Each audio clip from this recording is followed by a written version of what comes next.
What do you think? So speaking of the masculinity, what do you think is hurting young men the most these days that's limiting their masculinity?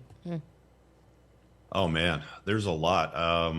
You know, I did a podcast the other day with Dr. Anthony J. He wrote this interesting book called Estrogeneration. He kind of goes down all of these sources of environmental estrogens that are lowering men's testosterone levels and increasing estrogen levels. And the subtitle of his book is Why You're Fat, Sick, and Infertile Today, sort of thing.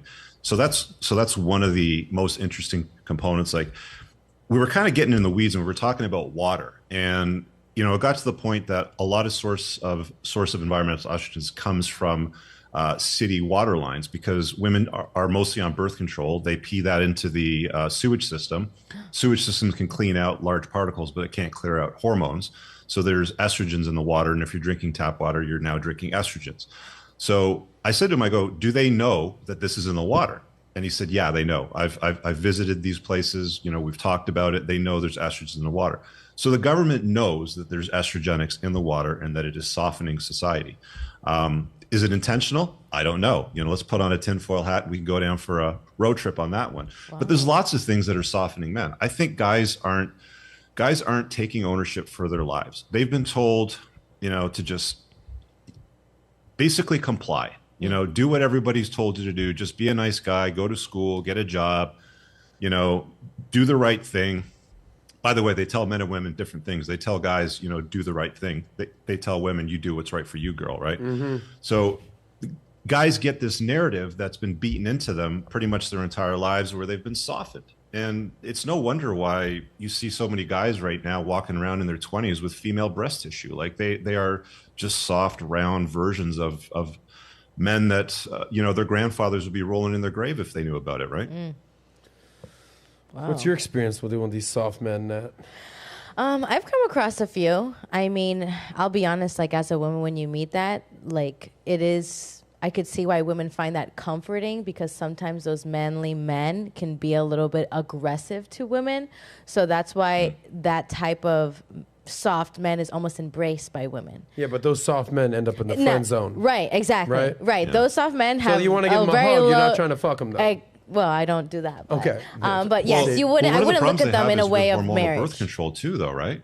Say that again. Because when women are on hormonal birth control, they like softer guys. Right. So one of the problems that women end up with when they get married is, okay, maybe they're on hormonal birth control, dating the guy leading up to the marriage. They like him. Tim's a nice, soft guy. He buys her flowers, texts her in the morning. Hey, babe, how you doing? Sort of thing. And then she comes off hormonal birth control when they get married.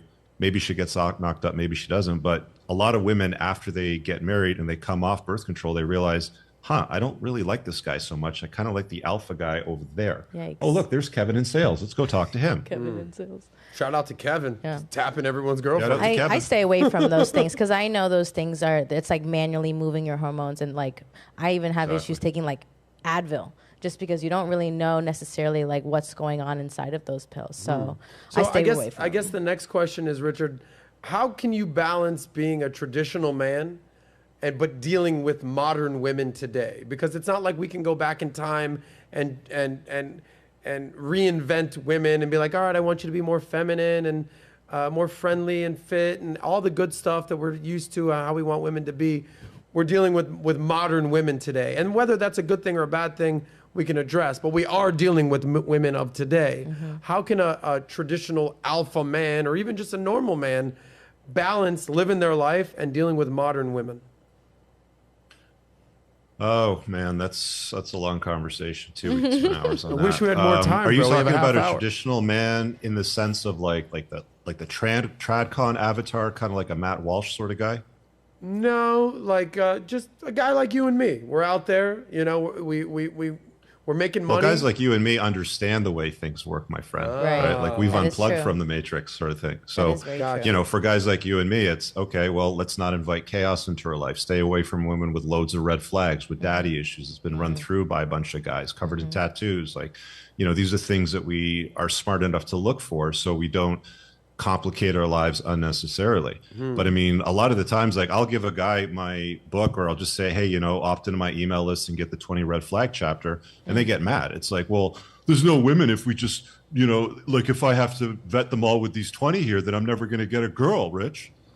Okay, well, that's the reality of society today. The reason why I give you these tools is so that you can see them for what they are, understand them, and then, adapt accordingly. But what they don't seem to understand is, well, if that's all that you see, then that's all that you are worth. Do more work on yourself, become more competent, learn more about game, learn more about, whatever it is that you got to sort of fix in your life. Maybe you're boring as shit. I don't know. But if all you see is 20 red flags in every single woman that you talk to, there's something wrong with you. I'm in an LTR. My gal's great. There's lots of women out there that don't have red flags. Do the work on yourself and they will become available to you. Yeah, speaking of being boring as shit, what's the famous phrase or quote? I've heard you say this before about being boring and how women perceive boring men. You can do anything to women except bore them, right? Exactly. Like you have to be captivating as a man, right? Like when you've got money, then I would assume that you're doing cool shit. I mean, there's a absurd number of guys that are weapons in business. They've built incredible businesses. They make lots of money, but it's like, well, what do you do for fun? I like watching Netflix series. Really? Like that's what you do for fun? Like you don't travel, you don't have a boat, you don't like planes, you don't like fast cars, like you don't do anything interesting that you can say, hey babe, we're going on a supercar rally for the afternoon down to the winery. You want to come in my McLaren? Oh yeah, like women like that kind of stuff. Be interesting. It's not that difficult. Yeah, that is and true. if she asks, well, Richard, I would go, but what color is your McLaren before I go? That's a red flag right there. It's like, just get in the fucking McLaren. Shut your mouth. So maybe a better question is, how can men vet women better? Because, listen, full disclosure, I'm not a car guy. I don't have hobbies. I'm not doing rock climbing. I'm not going mountain climbing. I live in South Beach. I don't go surfing. I don't collect baseball cards. I like to do three things. I like to hang out with my homies. I like to make money and do shit. I like to hang out with hot chicks. Period. End of story. You now know Saws. So we men have a weakness for pretty women, no doubt. Whether they're right for you or wrong for you, men have this weakness. This is how civilization continues to prevail, is because men have babies and children. So I guess my question when it comes to vetting women, what women should men steer clear of no matter what, especially in a long-term relationship? And if you do want a long-term relationship, what type of women should you pursue or run towards in your life? So who should you avoid and who should you go towards as a man? I would recommend avoiding any of the women that have a load of red flags that aren't being worked on. So if you don't know what the red flags are, it's in my book. You don't have to get the book. You can opt into my email list and get it for free. Just go to my channel and it's there. Or maybe the admin team can put it below in the video. Sure. So that's really what you should be vetting for. But let's say, for example, she's the kind of gal that has like an addictive personality to shopping. And she realizes that she has a shopping addiction. She likes going and buying 3 lamps. She brings them home, tries them out beside the bedside table. They don't work out, so she has to return them. And this is what she does with her weekends. Well, if she recognizes that that's a problem and that she has an addictive personality and it takes care of her free time and she's doing something about it, that's good. Okay. It's a red flag that she's identified, but now she's taking ownership for it and she's doing something for it. Okay. So just having the red flag may not be a complete deal breaker. I mean, a deal breaker would be she's covered from head to toe in tattoos.